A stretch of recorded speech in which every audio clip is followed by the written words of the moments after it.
प्रिय श्रोताओं, पशुओं को जानने की कोशिश करें। ये आपको बहुत कुछ सिखा सकते हैं। परमेश्वर ने मानव से पहले पशु को बनाया था, पशु से पहले प्रकृति को बनाया था। इस प्रकार मानव के रहने के लिए उसकी आवश्यकता की सब वस्तुओं को बनाया।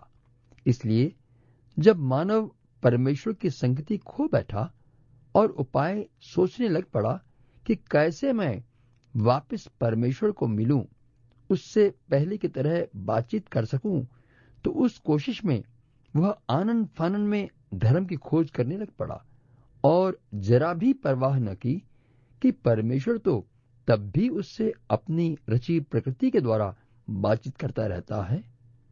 इसलिए जब हम कुदरत के रंग देखते हैं तो भले ही परमेश्वर की हकीकत का इनकार करते हों, पर फिर भी कुदरत के करिश्मे, आसमान में बदलते रंग, सुबह को अलग और शाम को डूबते सूरज के समय की तारीफ करते हैं कि इसका बनाने वाला कैसा होगा, कितना महान कलाकार है। इसी प्रकार जानवरों द्वारा भी परमेश्वर बातचीत करता है। चींटियां निर्बल जाति तो हैं, परंतु धूप काल में अपनी भोजन वस्तु बटोरती हैं।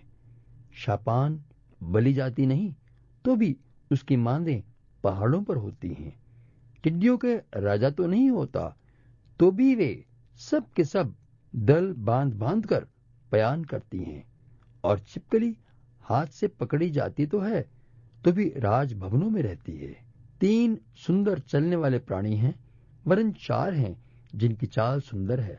शेर जो सब पशुओं में पराक्रमी है और किसी के डर से नहीं हटता, शिकारी कुत्ता और बकरा और अपनी सेना समेत राजा।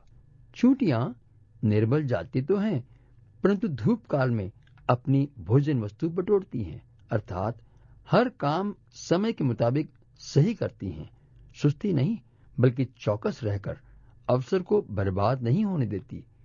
छोटी जाति के कीड़े मकोड़े, यहां तक कि कॉनीज भी बलवान जाति के तो नहीं, पर फिर भी पूरी सुरक्षा के साथ गुफाएं बनाकर रहते हैं। पहाड़ों की चट्टानों में भी वे ठिकाना सही बनाते हैं। इंसान के बनाए मकान तो ढह जाते हैं, पर इन छोटी व कमजोर जाति के प्राणियों के ठिकाने बने रहते हैं। और सुनिए, टिड्डियों के राजा तो नहीं होता, तो भी दल बांध बांध कर उड़ान भरती हैं। अनुशासन बना रहता है, जबकि इंसान जो समाज की इकाई है, समाज के मुखिया के पीछे चलना तो छोड़ो, विरोध करना अपना अधिकार समझता है। इसी प्रकार हम देखें, शेर जो जंगल का राजा कहलाता है, पराक्रमी है, किसी से डरता नहीं, लेकिन मानव हर पल मानव से, जानवर तथा प्रकृति से भी डरा या भयभीत रहता है।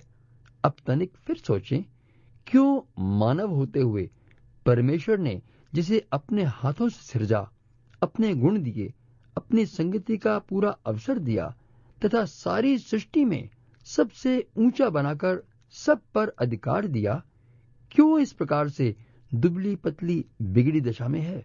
सिर्फ मानव के पास ही एक ऐसी सामर्थ्य व योग्यता है कि वह परमेश्वर से बातचीत कर सकता है और सुन समझ सकता है। कारण यह है कि उसने धोखा खाया व गिरे हुए लूसीफर से घमंड ले लिया, तो परमेश्वर से संबंध तोड़ बैठा। परमेश्वर के वचन का अभाव हो गया, जो कि जीवन व विश्वास का एकमात्र कारण है, बीज है। हम न कहें कभी भी कि हम तो जन्मजात परमेश्वर के लोग हैं, धर्मी हैं, बल्कि नम्र व दीन होकर सर्वप्रथम पश्चाताप कर लें, ताकि हमारी हृदय रूपी भूमि नरम हो जाए, तो जीवन देने वाला बीज वचन जड़ पकड़ेगा, तभी भरोसा आएगा।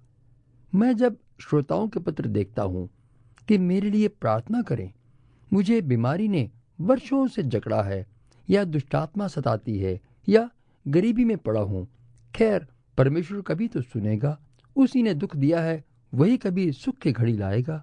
मैंने कई बार प्रार्थना की है, बहुतों को चिट्ठी लिखी है, लेकिन अभी तक ऊपर वाले के दरबार में सुनवाई नहीं। चलो, वहां देर भले हो, अंधेर नहीं होगा।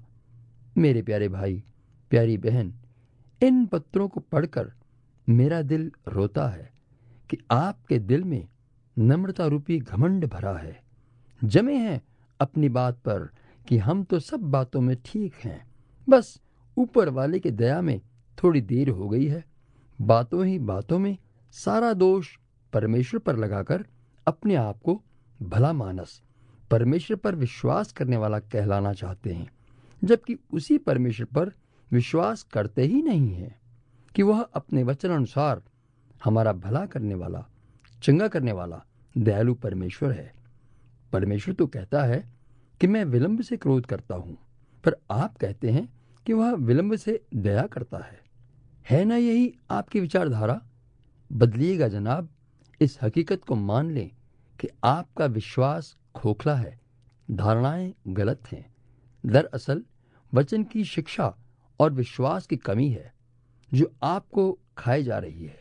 हिरण की तरह वचन व संगति के प्यासे हों, प्यासे ऊंट की तरह वचन को दिल की थैली में भर लें, गए बैल की तरह फिर जुगाली करके पचाएं, तो आपके विश्वास के पुट्ठे मजबूत होंगे।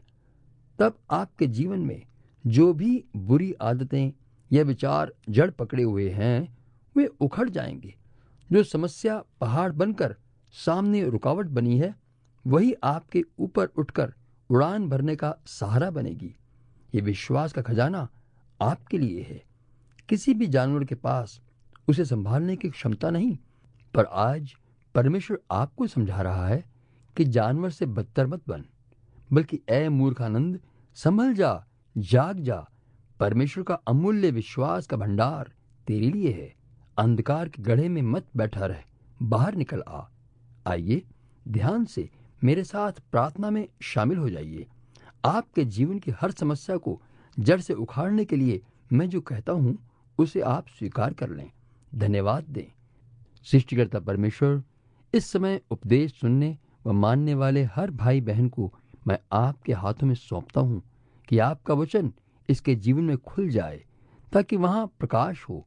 शरीर की हर बीमारी चाहे कितनी पुरानी हो, शरीर को छोड़कर दूर हो। ये शरीर परमेश्वर की श्रेष्ठ रचना है, क्योंकि परमेश्वर के वचन को मानने के लिए इस दिल में प्यास है। इस प्रकार किसी बीमारी या दुष्टात्मा का कोई अधिकार इस पर नहीं है। यीशु मसीह इसके दिल के जीवन का राजा है। धन्यवाद इसकी हर समस्या को हल करने के लिए। आमीन।